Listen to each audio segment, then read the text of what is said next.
Hello there, and welcome. Tonight, we are going to travel somewhere very old and very calm. We will walk slowly along the banks of a river that has been flowing for longer than memory can properly hold, into a land of warm sand and patient stone, where people once looked up at the same stars you might see tonight if you stepped outside your door and wondered, in their own quiet way, about the very questions you might wonder about in the dark. Where do we come from? What becomes of us? Whether anything we build or love or carry inside us can last beyond our own short lives. That place is ancient Egypt, not the modern country of today, with its highways and apartment towers, though that country sits gently on top of the older one we are visiting tonight. The Egypt we are travelling to is the world made of river mud and golden light, the one where, for roughly 3,000 years, generation after generation lived along a single slow ribbon of water that rose and fell each year with such reassuring regularity that an entire civilization built its sense of time, its art, its gods, and its hopes for whatever might come after death around that rhythm. We are not going to study Egypt tonight in any hurried way. There is no need to remember a single date, no need to keep any list straight in your mind, no test waiting at the end of this.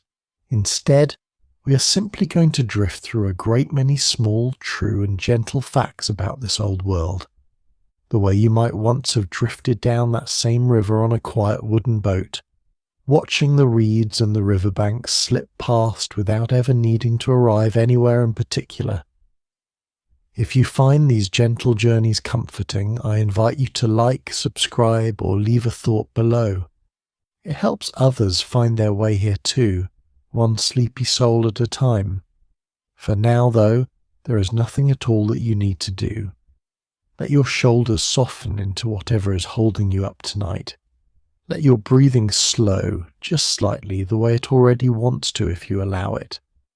Let the noise of your day, whatever it held, begin to loosen its grip and fall quietly away, the way sand slips from an open hand when you simply stop holding on. Let's begin. The story of ancient Egypt begins gently and almost inevitably with a river. The Egyptians themselves had two names for their world, and the difference between them tells you almost everything you need to know. They called the narrow strip of dark, fertile soil along the riverbanks Kemet, the Black Land, and they called the dry, golden emptiness stretching away on either side Deshret, the Red Land. Nearly everyone lived, worked, and was eventually buried within a few miles of the water, because beyond that narrow green ribbon the world simply stopped being kind. It is a little like imagining your whole life taking place along a single quiet street, with vast silent desert pressing in on both sides, close enough to see, far enough never to need to cross. What made this possible was the river's astonishing dependability. Every year, rain falling on distant highlands far to the south, in what is now Ethiopia, would swell two great tributaries until they merged into the Nile we know. And that swollen river would rise slowly through Egypt and spill gently over its banks, leaving behind a fresh layer of dark, mineral-rich silt before receding again. The Egyptians divided their year around this single event into three unhurried seasons: Akhet, the flooding, when the water rose and farmland disappeared beneath a calm brown sheet; Pereh, the emergence, when the water withdrew and seeds went into the newly enriched soil; and Shemu, the low water, the season of harvest, warmth, and waiting for the cycle to begin again. It is worth pausing here for a moment to consider how rare this kind of gentleness actually is. Other early civilizations living along other rivers were not nearly so fortunate. The Tigris and Euphrates, far to the east, could flood without warning, suddenly and unevenly, moving through fields and villages with very little notice at all. The Nile, by contrast, behaved almost like a patient and trustworthy companion, arriving at roughly the same time each year, rising and falling with a rhythm steady enough to set a clock by. Some historians believe this very gentleness is part of why Egyptian civilization grew so calm, so confident, and so devoted to the idea of an unchanging, balanced cosmic order they called Ma'at, a concept we will return to later tonight. There is something quietly moving in realizing that an entire civilization's sense of safety, of time itself, of what a year even was, grew out of trusting a river to behave the same way it always had.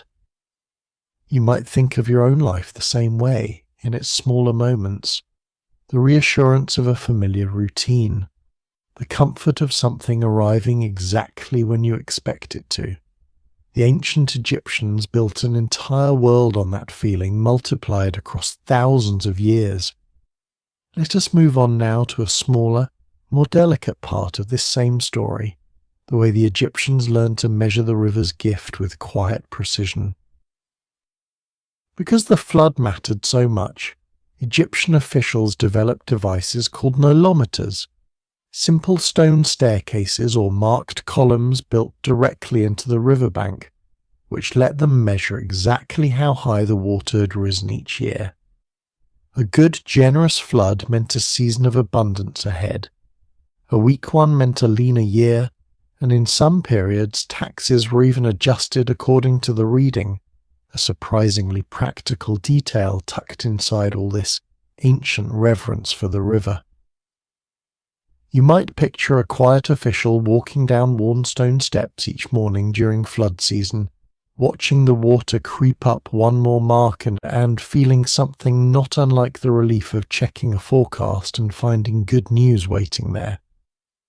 From these careful observations of the river's rhythm came something else worth pausing over: the Egyptian calendar itself, one of the oldest and most influential ways of measuring a year that humans have ever devised.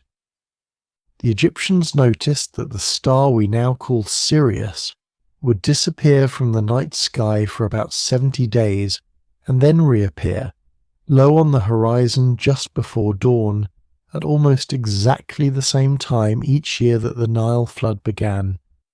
They built their calendar around this quiet coincidence of sky and water, dividing the year into 12 months of 30 days each, with 5 extra days added at the end to keep everything in balance, for a total of 365 days. It is remarkably close to the length of year we still use today, worked out by people watching a single star rise beside a single river, with nothing more than patience and careful attention. If your eyes are growing heavy now, that is perfectly fine. There is nothing here you need to hold on to. Let them close if they want to, and let the story simply continue around you, the way the river kept flowing whether anyone happened to be watching or not. Let us turn now to the homes these river-watching people actually lived in, because there is something tender in the contrast between how ancient Egyptians built for their daily lives and how they built for eternity. Ordinary Egyptian houses, the ones farmers and craftsmen and their families slept in every night, were made from simple sun-dried mud brick, mixed with straw and river clay, the most abundant materials close at hand. These homes stayed cool in the heat of the day, modest in size, and were never meant to last forever. Most have long since dissolved back into the earth they came from, worn away over centuries by rain and time, leaving almost no trace for archaeologists to study directly. There is something quietly poignant in that thought. The vast majority of human lives lived in ancient Egypt simply returned gently to the same soil that had grown the wheat and barley feeding them all along. And yet, beneath all of this ordinary impermanence, The Egyptians reserved an entirely different kind of material for the things they believed needed to outlast a single human lifetime: their temples, their tombs, and their monuments to the gods and the dead. These they built from stone, quarried sandstone, limestone, and granite, dragged and carved and fitted together with extraordinary patience, precisely because stone does not dissolve the way mud brick does. The home you lived in for 60 or 70 years was allowed to be temporary. The tomb you might occupy for eternity was not. It is a little like the way some of us keep our most precious belongings somewhere sturdy and protected, while everyday objects are simply used, worn out, and replaced without much ceremony at all. This brings us gently to the most famous stone structures Egypt ever built, and very possibly the most famous structures any civilization has built anywhere: the Pyramids of Giza. The pyramids at Giza, the largest of which is known as the Great Pyramid, were built roughly 4,500 years ago as a tomb for the pharaoh Khufu, and for a very long time afterward, it stood as the tallest structure made by human hands anywhere on Earth, a record it held for almost 4,000 years before being surpassed. Picture that for a moment, not as a fact to memorize, but simply as a kind of quiet astonishment. For nearly 4,000 years, across the rise and fall of countless other kingdoms and empires, this one structure of stacked limestone blocks on the edge of the desert remained the tallest thing anyone had built. There is a comforting correction worth making here, since an older and rather harsh image still lingers in popular imagination. The pyramids were not built primarily by enslaved foreign labourers driven by the whip, as Hollywood has sometimes suggested. Archaeological evidence, including the remains of a workers' village discovered nearby, suggests the labour force was made up largely of skilled and seasonal Egyptian workers, paid in bread, beer, and other provisions, organised into teams with names like Friends of Khufu, who seem to have taken a real communal pride in their work. It is a gentler story than the one many of us grew up with, closer to a vast, well-organised public project than to a scene of suffering, and it feels good somehow to let that older, harsher image soften and fall away. The scale of the project remains difficult to hold in the mind comfortably, the way very large numbers often are. The Great Pyramid contains over 2 million blocks of stone, some weighing several tons each, fitted together with a precision that still puzzles engineers today, the base nearly perfectly level and the four sides aligned to the cardinal directions with an accuracy of a small fraction of a single degree. Nobody knows with complete certainty exactly how the blocks were raised into place, though most Egyptologists now believe some combination of ramps, levers, and the immense patient coordination of thousands of workers over roughly 20 years did the work, one stone after another, with no hurry at all, because hurry was never really the point. There is something almost meditative in imagining that pace. 20 years of placing stones one after another, day after day, season after season, the flood rising and falling 4 or 5 times over before the work was finished. No single worker likely saw the project from beginning to end. Each one simply contributed a portion of patience to something larger than any one lifetime, trusting that the whole would eventually take shape, the way you might trust that a single calm breath, repeated enough times, eventually becomes a full night's rest. Let us move on now to the quiet companion that has watched over these pyramids for almost as long as they have stood, the Great Sphinx of Giza. The Sphinx is a single enormous figure carved directly from the bedrock of the Giza Plateau, the body of a lion and the head of a man gazing eastward toward the rising sun with an expression that has remained, for thousands of years, impossible to fully read. It is widely believed to represent the pharaoh Khafre, whose own pyramid stands nearby, though even this has never been proven beyond all doubt, and the Egyptians of later periods seem to have felt almost as much wonder toward it as we do now. There is something soothing in that idea, that even the ancient Egyptians themselves, walking past this giant carved guardian 1,000 years after it was made, may have looked up and felt a kind of mystery they could not entirely name. The nose of the Sphinx is missing, and you may have heard a story blaming Napoleon's soldiers for shooting it off with a cannon centuries ago. It is a memorable story, but not a true one. Sketches and written descriptions made well before Napoleon's expedition to Egypt already show the nose absent, and most historians now believe it was deliberately removed sometime in the medieval period, possibly by tools rather than gunfire, for reasons that remain their own quiet, unsolved puzzle. There is something rather lovely about a mystery being allowed to simply stay a mystery. Not every gap in history needs to be filled in to feel complete. For centuries, the body of the Sphinx lay buried up to its shoulders in drifting desert sand, with only the great head visible above the dunes, like a thoughtful face simply resting above the surface of a calm golden sea. It was excavated and re-excavated several times over thousands of years, each time emerging again into the light after periods of being quietly swallowed by the desert. You might think of it the way you might think of an old memory, buried for a while beneath the accumulated sand of busy days and then gently uncovered again, just as whole as it had always been. Let us move on now, gently, to one of the most graceful minds of the ancient world, a man whose name still echoes through both architecture and medicine, Imhotep. Imhotep served as a high official, architect, and physician for the pharaoh Djoser, roughly 4,500 years ago, and he is credited with designing the very first pyramid ever built in Egypt, known today as the Step Pyramid of Saqqara. Before Imhotep, royal tombs were built as flat-roofed rectangular structures called mastabas, low and modest compared to what would come later.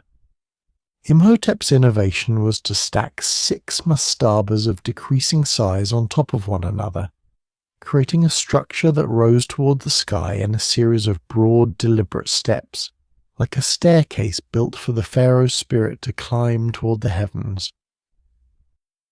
What makes this fact so quietly remarkable is not simply the shape of the building, but the leap of imagination it represents. Nobody had ever built anything quite like it before. Imhotep was working without a blueprint left by anyone else, simply trusting an idea forward, one step at a time, in the most literal sense possible.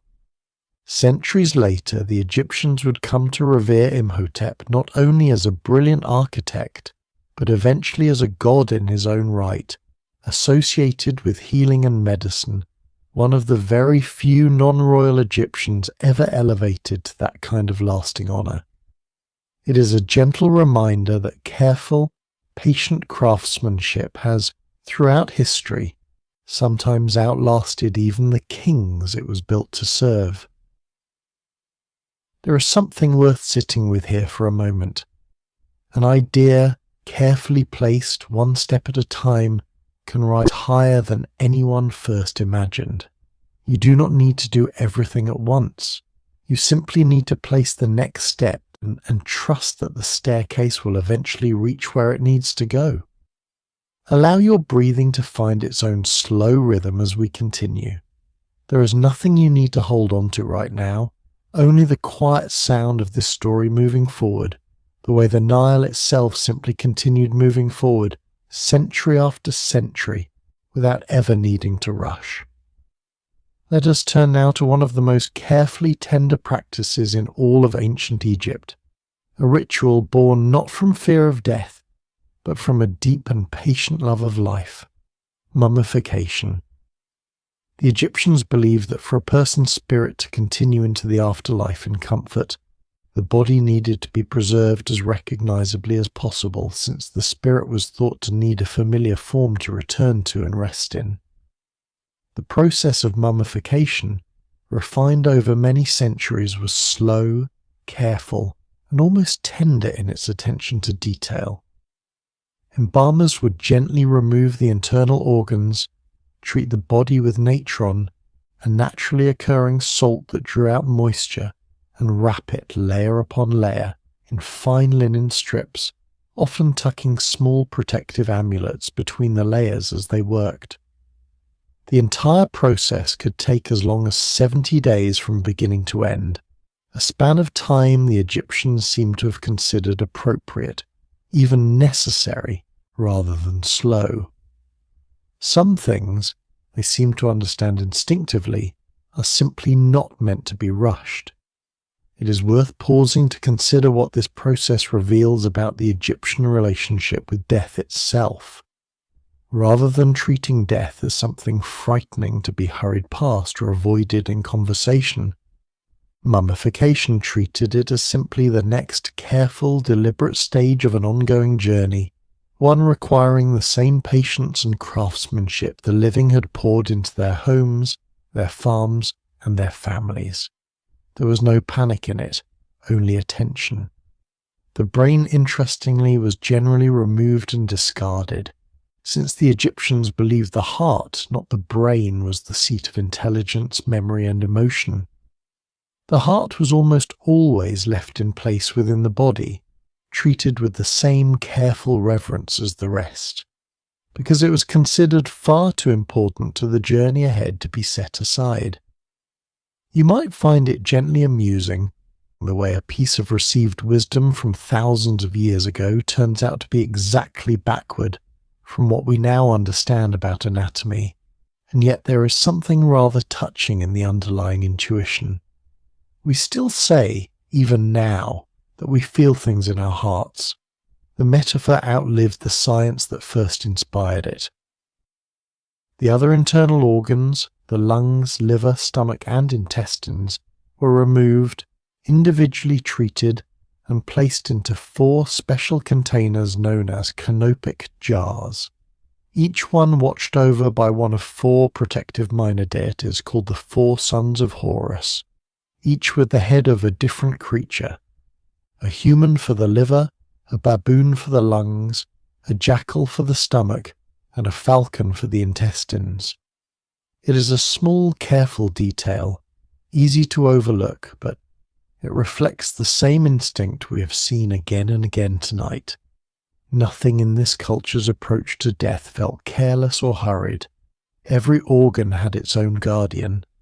Every part of the person mattered enough to be looked after individually. From here, the story shifts gently to what the Egyptians believed waited for a person once this careful preparation was complete, a quiet, decisive moment known as the weighing of the heart. According to Egyptian belief, recorded in a collection of spells and instructions modern scholars call the Book of the Dead, a person's heart would be placed on one side of a great scale in the afterlife, balanced against the feather of Marat, the goddess representing truth, balance, and cosmic order on the other side. If the heart was light, unburdened by wrongdoing, it balanced evenly with the feather, and the person was welcomed into a peaceful afterlife. If the heart was heavy with misdeeds, it would tip the scale, and according to the old texts, a waiting creature called Amit, part crocodile, part lion, part hippopotamus, would consume it, ending the person's journey altogether. We need not dwell on that last image with any worry. Even the Egyptians themselves seem to have approached this idea calmly, almost practically, as simply one part of a larger orderly system they trusted completely, the same way they trusted the river to rise each year. What stays with you, perhaps, is the central image itself. A heart, weighed gently against a single feather. It is one of the most quietly beautiful metaphors any civilization has ever produced for living a good life. Not a life weighed against impossible perfection, but simply against lightness, against the absence of unnecessary heaviness. You might let that image rest with you for a while, a heart and a feather finding their balance. There is something else worth considering now, a quieter craft than pyramid building, but in its own way just as remarkable. The writing system the Egyptians invented to carry their thoughts forward through time. Egyptian hieroglyphs, the elegant little pictures of birds, eyes, water, and seated figures you may have seen carved into temple walls were not simply decorative. They formed a complete and sophisticated writing system, capable of recording history, poetry, medical knowledge, love letters, tax records, and prayers, among countless other things.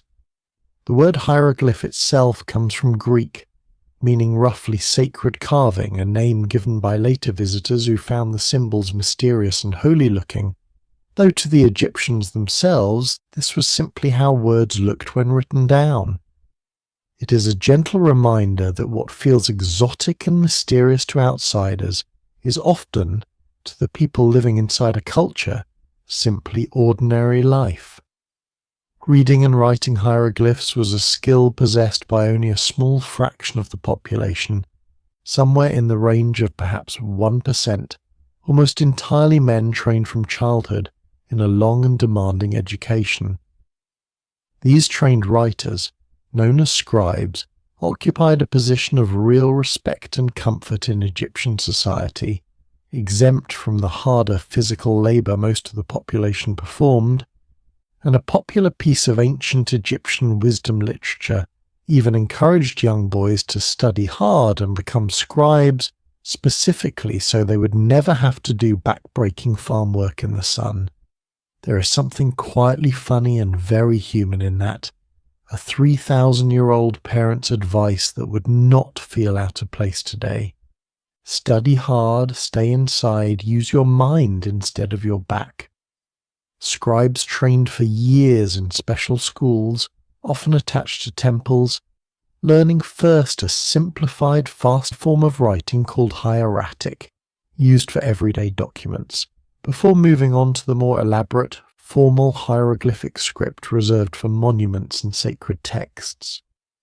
They practiced on broken pieces of pottery and flakes of limestone, called ostraca, which served as something like ancient scrap paper, before being trusted to write on the much more expensive papyrus. You might imagine a young student somewhere along the riverbank thousands of years ago carefully copying the same symbol over and over onto a chipped piece of pottery, frustrated and patient in equal measure, in a scene that would feel entirely familiar to any student practicing handwriting today. Let us move on now to the material those finished, polished words were eventually written upon, a plant that gave English one of its most ordinary words without most of us ever noticing: papyrus. Papyrus, a tall reed that grew abundantly along the marshy edges of the Nile, was sliced into thin strips, laid out in overlapping layers at right angles to one another, pressed and dried into a smooth, durable writing surface, remarkably similar to paper, which takes its very name from this ancient plant. The process required real skill, since poorly made papyrus could crack or separate, but well-made sheets could last for centuries in Egypt's famously dry climate, which is part of why we still have so many original Egyptian documents today, faded but legible, having survived for thousands of years in tombs and buried archives. There is something rather wonderful in realizing that the word you might use to describe the very book a story like this one was first written down in traces its roots back to a humble river reed. For a very long while after ancient Egypt faded from the world stage, the meaning of hieroglyphs was completely lost. Scholars in later centuries looked at the elegant carved symbols covering temple walls, and simply had no way to read them, and wild, fanciful theories sprang up suggesting the symbols were mystical, secret, philosophical riddles rather than ordinary written language. The truth, when it finally emerged, turned out to be far more moving than any of the mystical theories, because it meant that real people, with real names, real worries, and real affection for one another, had simply been waiting patiently to be understood again. That breakthrough came through a stone slab now known as the Rosetta Stone, discovered by French soldiers in 1799 near the town of Rosetta in the Nile Delta, carved with the same decree written out 3 separate times, once in hieroglyphics, once in a simplified Egyptian script called Demotic, and once in ancient Greek, a language scholars could already read fluently. A brilliant and famously persistent French scholar named Jean-François Champollion spent years comparing the 3 versions, painstakingly matching names and sounds across all 3 texts, until in 1822 he finally cracked the code that had sat silent for well over 1,000 years. There is something deeply comforting in the image of one patient, careful person, working alone for years at a desk, slowly giving an entire civilization its voice back. Champollion did not discover gold or treasure. He discovered language, which, in its own quiet way, may be the more lasting gift. There is nothing you need to hold on to right now. Let your shoulders drop a little if they have risen while listening, and let your mind simply continue drifting along beside this story, the way papyrus drifted gently along the surface of the river it grew beside, in no particular hurry to reach the sea. From here, the story shifts to a field where the ancient Egyptians showed a different, quieter kind of brilliance: medicine. Egyptian physicians were for their time remarkably skilled and observant, and much of what they knew survives in documents like the Edwin Smith Papyrus, a medical text describing dozens of injuries, mostly related to trauma and surgery, in a clear, methodical, almost modern style, listing symptoms, offering a diagnosis, and recommending treatment for each one in turn. Egyptian doctors understood correctly that the pulse was connected to the heart, set broken bones using wooden splints remarkably similar to the ones still used today, stitched wounds closed, and developed treatments using honey, which we now know has genuine natural antibacterial properties, long before anyone understood the underlying science of why it worked. It is a small, lovely thing to consider that a substance gathered patiently from bees was already quietly healing wounds along the Nile, thousands of years before anyone could explain exactly how.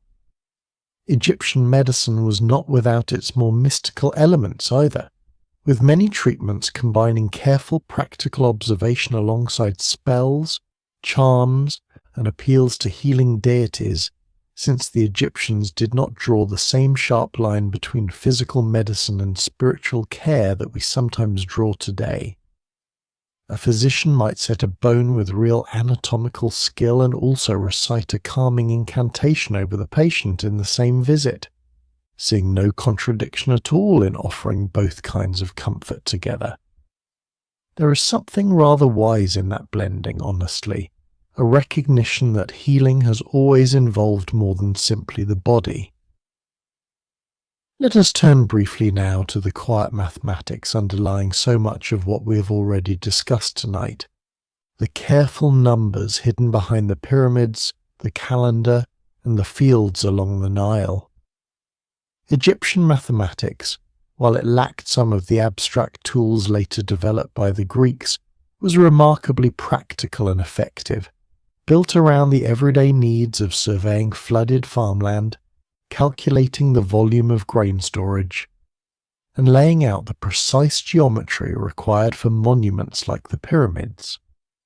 Egyptian scribes worked extensively with fractions, though in a distinctive way, generally expressing all fractions except for 1/2 as a sum of distinct fractions with numerator 1, a method that seems unusual to us now but worked perfectly well for the calculations they needed. Surviving documents such as the Rhind mathematical papyrus show worked example problems not unlike a modern textbook, walking step by step through calculations for area, volume, and the gentle slope of a pyramid's sides. It is a quietly comforting thought that somewhere in a scribe's careful, looping handwriting, you can still find the simple, patient working out of a problem, not so different from solving a puzzle by candlelight before bed. Which brings us gently to the night sky itself, the canvas the Egyptians watched more closely, in some ways, than almost any other ancient people. The Egyptians imagined the sky as the body of a goddess named Nut, who arched protectively over the earth each night, her star-covered form swallowing the sun each evening and giving birth to it again each dawn, an endless, gentle cycle of disappearance and return. Egyptian priests divided the night sky into 36 groups of stars called decans, used to track the passage of hours through the night, the way the sundial tracked hours through the day, and this same careful star-watching tradition eventually contributed to the development of the 24-hour day, a system, remarkably, that much of the world still uses without a second thought. There is something quietly wonderful in realizing that every time you glance at a clock today, you're looking in a very real sense at the distant echo of Egyptian priests patiently watching stars rise over the desert thousands of years ago. It is worth pausing here for a moment to consider the gods themselves, the quiet, varied family of deities the Egyptians believed watched over every part of their world, from the river to the harvest to the journey beyond death. Ra, the sun god, was perhaps the most central figure in Egyptian religion, believed to sail across the sky each day in a great solar bark, a sacred boat, before descending each night into the underworld, where he had to pass safely through 12 dark hours, sometimes imagined as a journey past a great serpent of chaos named Apep, before emerging again triumphant at dawn. The Egyptians did not experience this nightly disappearance with any real anxiety, the way you might expect a culture obsessed with the sun to feel watching it vanish each evening. Instead, the sunrise was treated as a quiet, dependable triumph, repeated without fail every single morning, a small daily reassurance that even the longest, darkest passage eventually gives way to light again. Osiris, by contrast, ruled over the underworld and the afterlife, and his own story carried a gentle thread of renewal running through it. According to myth, Osiris was once a wise and beloved king who was killed and whose body was scattered, only to be lovingly gathered back together and restored, at least enough for the journey onward, by his devoted wife Isis, a goddess associated with magic, healing, and profound maternal care. Their son, Horus, depicted with the head of a falcon, became associated with kingship itself, and every living pharaoh was considered, in a sense, the living embodiment of Horus on earth, while every deceased pharaoh became identified with Osiris in the afterlife. There is something tender in this cycle, a kingdom that imagined every king as both a falcon soaring in the bright present and eventually a peaceful ruler of the quiet world beyond. Thoth, often shown with the head of an ibis, a long, elegant wading bird, was the god of writing, wisdom, and knowledge, credited with inventing hieroglyphs themselves and serving as a kind of patient, careful record-keeper for the gods. Anubis, with the head of a jackal, watched over embalming and the protection of the dead, guiding souls gently through the early stages of their journey into the afterlife. Each god in their own way seemed to represent some quiet, specific kind of care. Care for the dead, care for knowledge, care for healing, care for order. It is a comforting way to imagine a universe, honestly, one staffed not by a single distant, unknowable force, but by a whole patient household of careful, specialized attention. Let us move on now to a smaller, gentler creature that the Egyptians nonetheless treated with extraordinary reverence, the cat. Cats held a genuinely sacred place in ancient Egyptian life, associated especially with the goddess Bastet, who was usually depicted with the head of a cat and represented protection, fertility, and the comforts of home. Killing a cat, even by accident, could carry serious legal and social consequences, and when a beloved household cat died, the family might shave their eyebrows in mourning and have the animal carefully mummified, sometimes with the same careful attention given to human burials.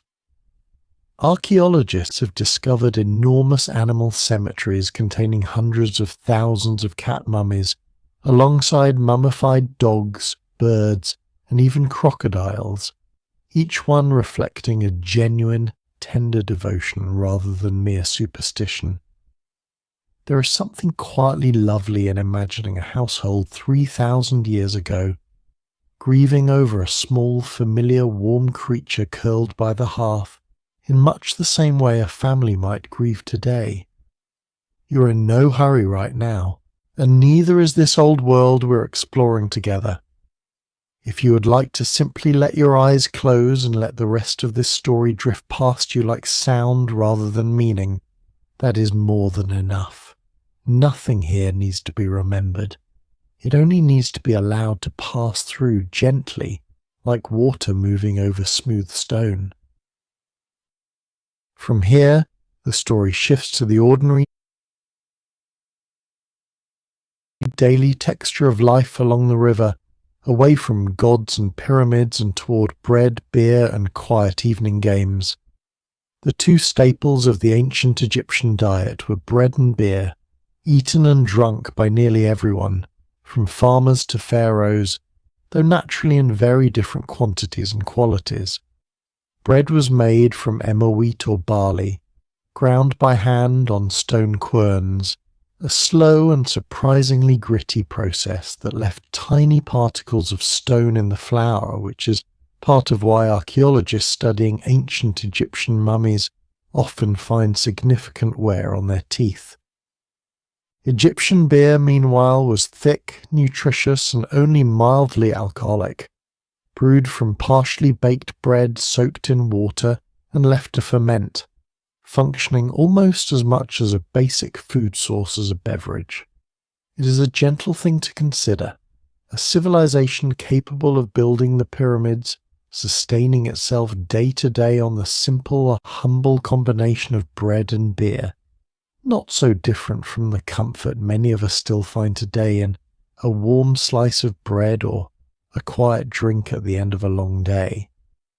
In the evenings, after work along the fields or the workshops was done, Egyptians of all classes enjoyed a board game called Senet, played on a long grid of 30 squares with carved pieces, a game of both strategy and chance, whose precise rules have been lost to time, though enough fragments survive for modern historians to make thoughtful, careful reconstructions. Over the centuries, Senet gradually took on a symbolic meaning beyond simple entertainment, coming to represent a person's journey through the dangers of the underworld toward a peaceful afterlife. And Senet boards were sometimes placed in tombs so the deceased might continue playing, gently, on the other side. There is something rather sweet in that image, a familiar game from ordinary evenings becoming eventually a comforting companion for the longest journey of all. Egyptian fashion, for its part, was shaped almost entirely by the demands of a hot climate, favouring lightweight, breathable linen made from the flax plant, woven so finely in elite households that some garments were nearly transparent, while ordinary working clothing remained simpler and sturdier. Many Egyptians, men and women alike, shaved their heads for cleanliness and comfort in the heat, wearing wigs made from human hair or plant fibre for social occasions, which could be removed entirely at the end of a long day, rather like setting aside a hat. Eye makeup, meanwhile, made from minerals like malachite for green and galena for black, was worn by nearly everyone regardless of gender or class, valued for its protection against the glare of the desert sun and against eye infections, in addition to its simple, appealing beauty. It's rather wonderful to imagine that one of history's most recognizable beauty trends, that elegant, dark-rimmed Egyptian eye, began life as a practical piece of sun protection, not unlike the sunglasses many of us reach for instinctively today. Let us turn now to the figures standing at the very center of Egyptian society, the ones every temple, every monument, and every careful ritual ultimately served, the pharaohs themselves. A pharaoh was not simply a king in the way later European monarchs were kings. He, and occasionally she, was considered a living god, the earthly embodiment of Horus, and the single point of connection between the human world and the divine order the Egyptians called Ma'at, that same gentle concept of truth, balance, and cosmic harmony we touched on earlier tonight. The pharaoh's central duty, more than warfare or wealth, was to maintain Ma'at, to keep the world in its proper, balanced order, ensuring the Nile flooded on schedule, the harvest came in, and chaos stayed safely at bay beyond the edges of the kingdom. It is a rather beautiful way to imagine leadership, honestly, not centered on conquest or glory, but on quiet, continual maintenance of balance. The way a gardener tends the same plot of earth season after season, asking for nothing more dramatic than things continuing to grow as they should. Egypt's very first pharaoh, according to tradition, was a ruler named Narmer, who united the previously separate kingdoms of Upper and Lower Egypt into a single nation roughly 5,000 years ago, an event commemorated on a beautifully carved ceremonial object known as the Narmer palette. This unification is part of why the pharaoh's crown later combined the white crown of Upper Egypt and the red crown of Lower Egypt into a single double crown, a small visual reminder, worn on the head of every ruler who followed, of two halves becoming, gently and permanently, one whole. Let us move on now to one ruler in particular, whose quiet, determined reign challenges almost everything you might assume about ancient gender roles. Hatshepsut. Hatshepsut ruled Egypt as pharaoh, not merely as a queen beside a king, for roughly 2 decades around 3,500 years ago, one of very few women to hold the full power and title of pharaoh in her own right. She had herself depicted in official art and statuary with the traditional false beard and regalia of a male pharaoh, not out of any confusion about her own identity, but because the role of pharaoh itself was so thoroughly bound up with masculine imagery that adopting its visual language was simply part of governing effectively and being taken seriously by her people.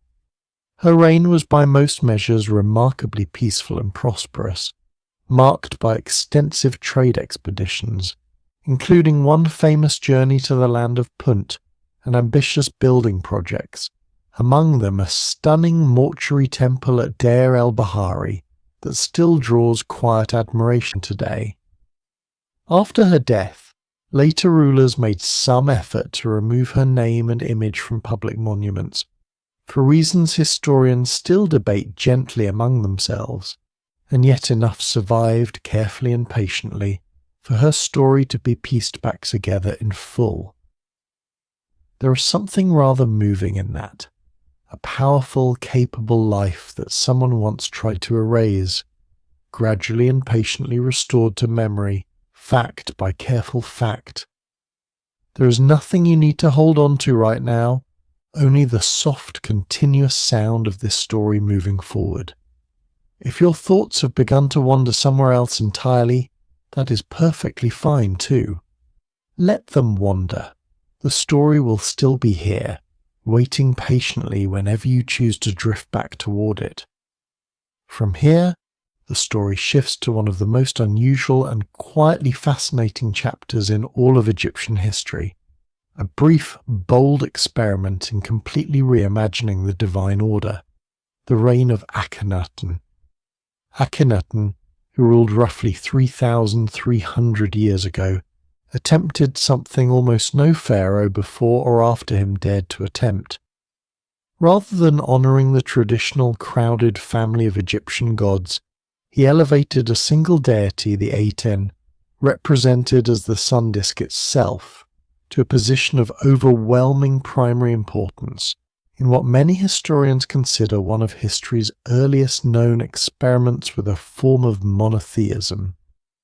He built an entirely new capital city in the desert, called Akhetaten, abandoning the older religious centres, and the art produced during his reign shifted dramatically as well, becoming softer, more naturalistic, and more emotionally intimate than the formal, idealised style used in most other periods, showing the royal family in tender, relaxed, almost casual domestic scenes. Beside him stood his wife, Nefertiti, whose strikingly beautiful painted bust, discovered in the early 20th century, remains one of the most recognisable and admired works of art to survive from the ancient world, a face that still feels, somehow, quietly present across 3,500 years. After Akhenaten's death, this entire religious experiment was gently and gradually undone, the old gods restored, the new capital largely abandoned to the patient desert sand, and his name eventually left out of some later official lists of kings altogether.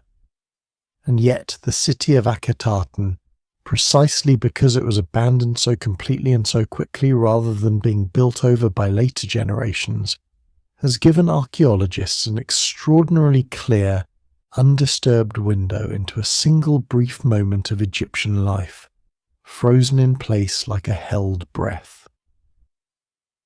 There is something quietly poignant in that, an entire bold vision, attempted with such conviction, fading away again within a single generation, and yet leaving behind, almost by accident, one of the clearest views we have into life along the ancient Nile. Let us turn now, gently, to the son who followed in that uncertain aftermath, a boy whose brief life and accidental fame would eventually capture the imagination of the entire modern world, Tutankhamun. Tutankhamun became pharaoh as a child, somewhere around the age of 9, and died young as well in his late teenage years, his short reign overshadowed by the much longer, more dramatic reigns of the rulers before and after him. For over 3,000 years his small, modestly sized tomb sat largely overlooked in the Valley of the Kings, protected, almost accidentally, by the fact that it had been built low and unobtrusively, and later covered by debris from the construction of another tomb nearby. In November of 1922, a British archaeologist named Howard Carter, after years of patient, often disappointing searching funded by Lord Carnarvon, finally broke through a sealed doorway and, peering inside by candlelight, famously described seeing wonderful things, an entire chamber glittering with gold, largely untouched by ancient tomb robbers.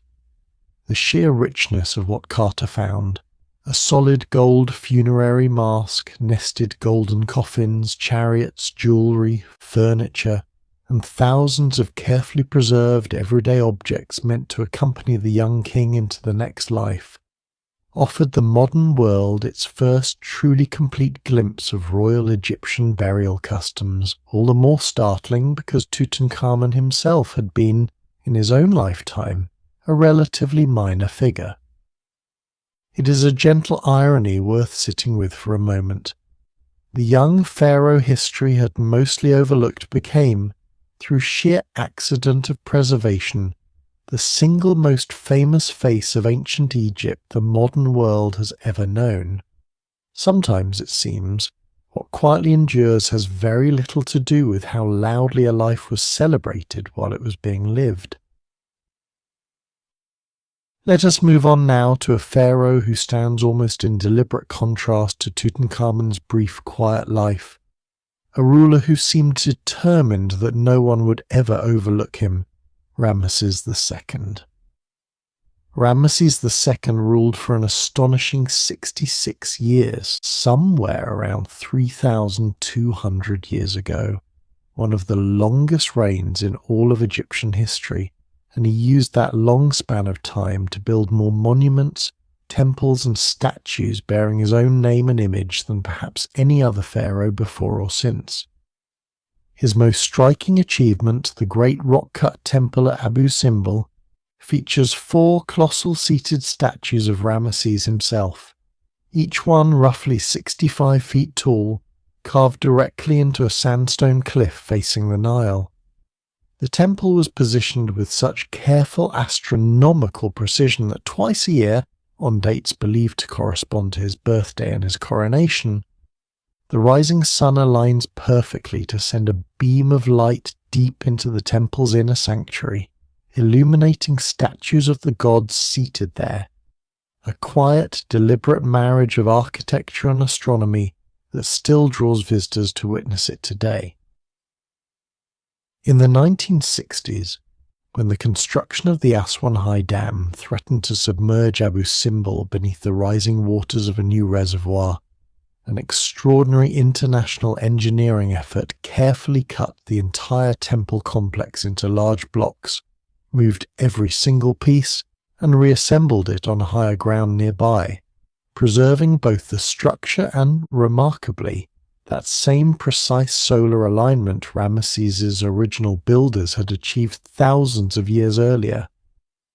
There is something rather moving in that modern effort, an entire generation of engineers, separated from Ramesses by more than 3,000 years, choosing to honour the same careful attention to detail he had once demanded of his own builders, simply because the achievement still felt worth protecting. From here, the story shifts gently toward the very end of this long-layered civilization and toward perhaps its most famous female ruler of all, Cleopatra VII. Cleopatra ruled Egypt as its last active pharaoh, roughly 2,000 years ago, at a moment when the older independent Egypt of the pharaohs was drawing toward its close, increasingly entangled with the rising power of Rome. She was, by most historical accounts, a genuinely skilled and intelligent ruler, fluent in multiple languages including Egyptian itself, which was unusual for the Greek-descended ruling dynasty she belonged to, and a capable diplomat who worked carefully to preserve her kingdom's independence for as long as she possibly could. Her famous alliances with the Roman leaders Julius Caesar and later Mark Antony were as much careful matters of political strategy as personal affection, an attempt to navigate Egypt safely through an era when smaller kingdoms were being steadily absorbed into the growing Roman world.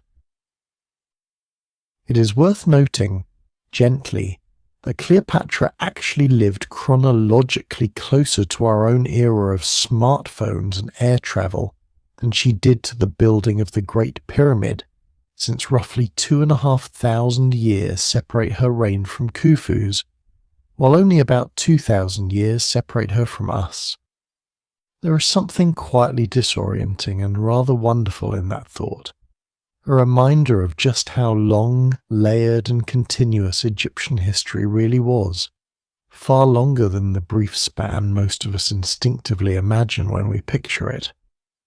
After Cleopatra's death, Egypt was absorbed gently into the Roman world, and while its independent rule as a pharaonic kingdom drew to a close, its temples, its language, and its quiet daily customs continued on for centuries more, fading slowly rather than ending abruptly, the way a long evening fades gradually into night rather than switching off all at once. If your eyes are growing heavy now, that is perfectly fine. Let them close, and let the rest of this gentle story simply continue around you, the way the river continued flowing long after any particular pharaoh's reign had ended, indifferent to dynasties, patient with all of them equally. Let us turn now to the quiet hidden valley, where so many of these pharaohs we have just described were ultimately laid to rest, the Valley of the Kings. Rather than building enormous visible pyramids, which by this later period in Egyptian history had become tempting, obvious targets for tomb robbers, pharaohs of the New Kingdom era chose instead to carve their tombs deep into the rock of a remote secluded valley on the west bank of the Nile near modern Luxor, hidden among steep sun-bleached cliffs far from any city. Over 60 tombs have been discovered there so far, elaborately decorated with painted scenes meant to guide and protect the pharaoh's spirit on its journey through the afterlife, their entrances disguised or sealed as carefully as the builders could manage. Despite this careful secrecy, most of the tombs were eventually found and robbed anyway, sometimes within only a few generations of being sealed, their precious contents quietly stripped away long before modern archaeologists ever arrived. Tutankhamun's tomb, small and easily overlooked, was one of very few to escape this fate largely intact, which is part of why its discovery felt so extraordinary when it finally came. We need not dwell with any worry on the robbers themselves, who were, after all, simply people of their own time responding to the same human pressures people have always responded to. What feels worth holding on to instead is the valley as a whole, quiet now, sun-warmed, and still watching patiently over the remains of rulers who once believed, with complete sincerity, that they were securing themselves a peaceful eternity. Whether or not that particular hope was ever fulfilled in the way they imagined, something of them has in fact lasted. We are speaking their names again tonight, thousands of years later, in a quiet room very far from the Nile. Let us move on now to the great temples of Karnak and Luxor, where so much of that careful royal devotion to the gods was expressed in stone on the grandest possible scale. The temple complex at Karnak, built and expanded upon by successive pharaohs over nearly 2,000 years, is among the largest religious structures ever constructed anywhere in the world. A vast assembly of halls, courtyards, towering gateways called pylons, and a forest of massive stone columns. Its great hypostyle hall alone contains 134 columns, some rising over 70 feet into the air, carved to resemble papyrus stalks bundled together, their capitals once brightly painted in colours that have only partly faded after thousands of years exposed to sun and wind. Walking among them, even now, visitors often describe feeling almost impossibly small, the way you might feel standing beneath very old, very tall trees in a quiet forest, surrounded by something that was clearly never built to human scale at all, but to a scale meant for gods. Nearby, the Temple of Luxor, connected to Karnak in ancient times by an avenue lined with hundreds of Sphinx statues, was the site of an annual festival called Opet, during which statues of the gods were carried in joyful procession between the two temples, accompanied by music, dancing, and offerings, a kind of sacred holiday woven into the ordinary rhythm of the Egyptian year. Tall, slender obelisks, single pieces of stone carved into four-sided pillars tapering to a small pyramid at the top, stood at the entrances to many temples, symbolizing a petrified ray of sunlight, reaching down from the sun god toward the earth. Several of these obelisks were later moved with enormous difficulty to cities far from Egypt, including Paris, London, and New York, where they still stand today, slightly disoriented perhaps, far from the warm river light they were originally carved to reflect, but no less graceful for the distance. From here, the story shifts gently outward, away from temples and toward the wider world Egypt traded with, travelled to, and quietly drew resources from across thousands of years. Egypt's economy and culture were never as isolated as the surrounding deserts might suggest. Expeditions travelled south along the Nile into Nubia for gold, ivory, and ebony, and ships sailed down the Red Sea to a distant, somewhat mysterious land the Egyptians called Punt, likely located somewhere along the coast of modern Eritrea or Somalia, returning with incense, myrrh, exotic animals, and fragrant resins used in temple rituals and perfume. Egypt itself lacked good timber for shipbuilding, since its native trees tended to be short and twisted, so cedar wood was imported from the forests of Lebanon, prized for its strength, its pleasant scent, and its natural resistance to rot, and used to build some of the most impressive ships in the ancient world.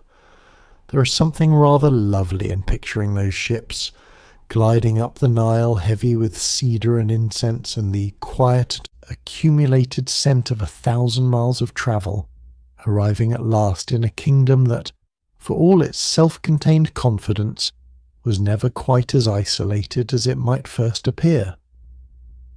Egyptian boats themselves evolved gracefully over the centuries from simple bundles of papyrus reed lashed together for short trips along the river, to elegant wooden vessels with tall curved prows and broad single sails, perfectly suited to the Nile's gentle steady currents and the equally steady winds that tend to blow from north to south, conveniently opposite the direction of the river's flow.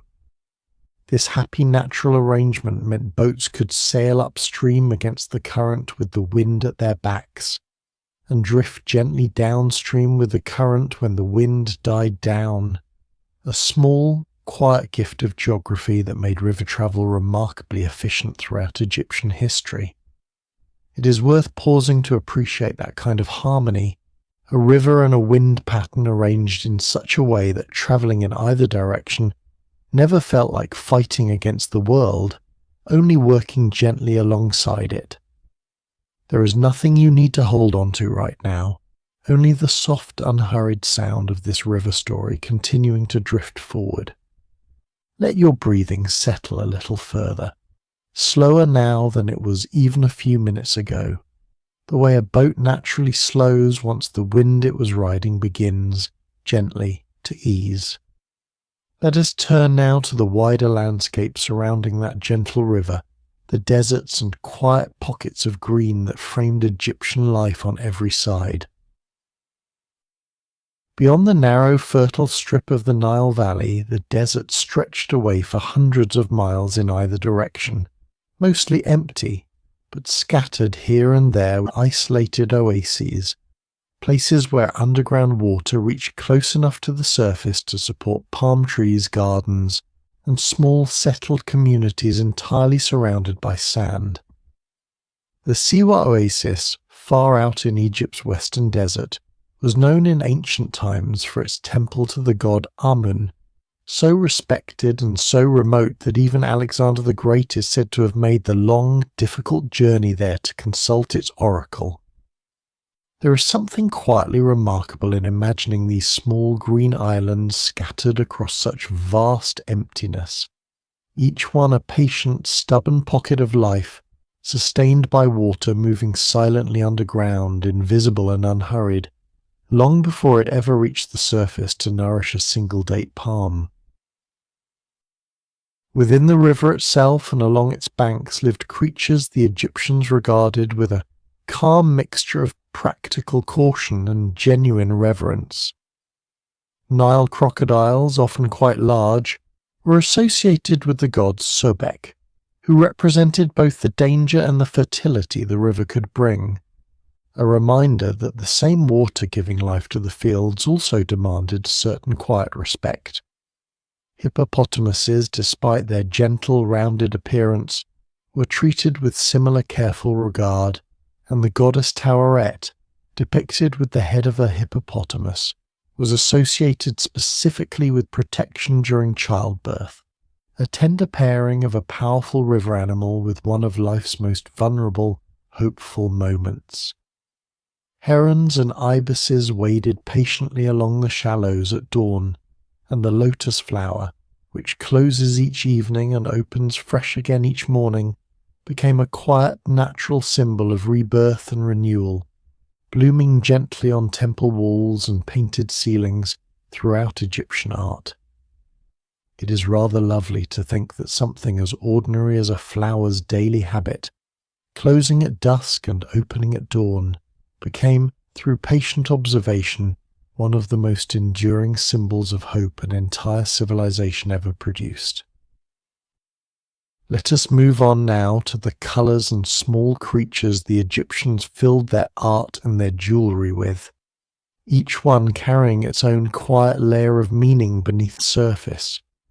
Blue, particularly the deep, rich blue of a stone called lapis lazuli, imported at great expense and effort from as far away as modern Afghanistan, was strongly associated with the heavens, with water, and with rebirth, and the Egyptians developed an artificial pigment now called Egyptian blue specifically to recreate that prized colour more affordably, making it one of the very first synthetic pigments in human history. Gold, meanwhile, was believed to be the actual flesh of the gods, untarnishing and eternal in a way that felt to Egyptian eyes like a physical proof of immortality, which is part of why so much of it was used in royal burial goods, rather than simply hoarded as ordinary wealth.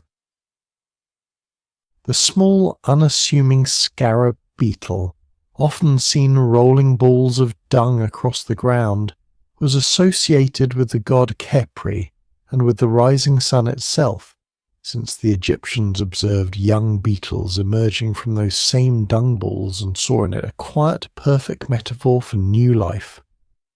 Emerging from what seemed, at first glance, like nothing at all, there is something genuinely touching in that observation, a humble insect, easily overlooked or even dismissed, becoming instead a beloved symbol of renewal, simply because someone long ago paused long enough to watch closely and notice something hopeful hidden inside an ordinary moment.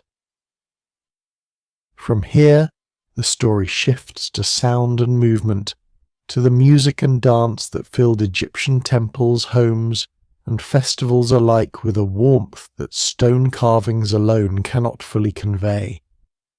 Egyptian music, though none of its actual melodies survive for us to hear today, clearly played an important role in both religious ceremony and everyday enjoyment, accompanied by instruments including harps, lutes, flutes, and a rattling beaded instrument called a sistrum, often shaken specifically in temple rituals dedicated to the goddess Hathor, who is associated with music, joy, and gentle celebration.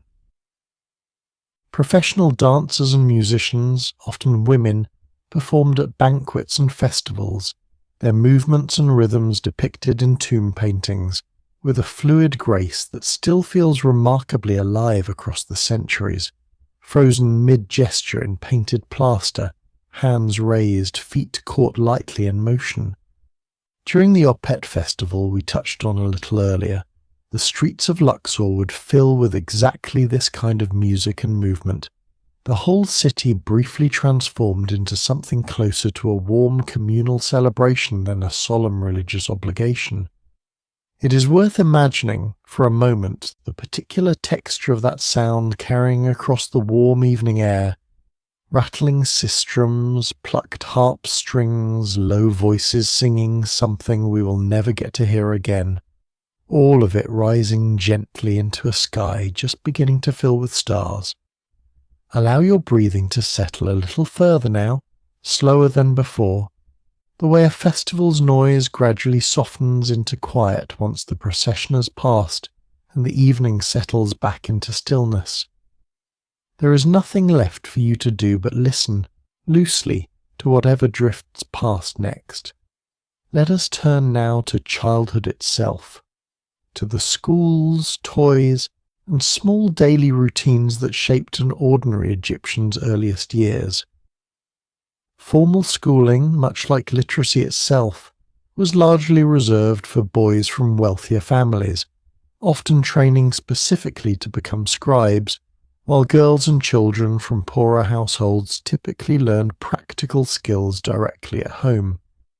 Weaving, cooking, farming or craftsmanship passed down patiently from parent to child through quiet daily example rather than formal instruction. Surviving schoolboy exercises, scratched onto broken pottery and flakes of limestone, sometimes include corrections in a teacher's hand, complaints about being scolded, and the occasional doodle clearly drawn by a bored or daydreaming student rather than a diligent one. Small, human details that make these long-vanished classrooms feel suddenly and warmly familiar. There is something genuinely comforting in realizing that a child gently doodling in the margins instead of finishing an assignment is not a modern failing at all, but a thoroughly ancient and thoroughly human habit, repeated quietly across thousands of years of patient, occasionally distracted, learning. Children in ancient Egypt, regardless of social class, also simply played much as children everywhere have always done. Archaeologists have found wooden and clay toys, including small animal figures with movable jaws, spinning tops, balls made from leather or woven reeds, and simple dolls, alongside evidence of games involving wrestling, swimming and tug-of-war depicted cheerfully on tomb walls. There is something quietly reassuring in this small detail, a reminder that beneath all the grand temples and careful funerary rituals we have spent so much of tonight exploring, ordinary Egyptian children were, in their own small, unhurried way, simply being children, laughing, playing, and occasionally getting underfoot, exactly the way children have always done in every era and every corner of the world. From here, the story shifts to the patient hands of Egyptian craftspeople whose quiet skill produced some of the most beautiful objects to survive from the ancient world. Egyptian artisans worked with remarkable skill in materials including alabaster, a soft, translucent stone carved into delicate vessels, lamps and canopic jars, prized for the warm, gentle glow it gave off when lit from within by a small flame. Goldsmiths and jewelers created intricate pieces combining gold with semi-precious stones like carnelian, turquoise, and that same prized lapis lazuli we mentioned earlier, often inlaid in elaborate collars, pectorals, and rings, whose craftsmanship still draws quiet admiration in museum cases today. Egyptian craftsmen were also among the earliest people in the world to develop glassmaking, producing small, brightly coloured glass vessels and beads using techniques that would not be matched in sophistication by other cultures for a very long time afterward. It is worth pausing to imagine the patience such work required, an artisan turning a small alabaster vessel slowly in their hands by lamplight, shaving away fractions of a millimetre at a time, in no particular hurry to finish, trusting that careful repeated attention would eventually produce something worth keeping for thousands of years. Let us move on now to a gentler, quieter set of crafts, the ones tied not to gold or stone, but to the patient cultivation of small, living things. Bees, vines, and fish. You've been here long enough tonight. You can go now. Sleep well, and good night.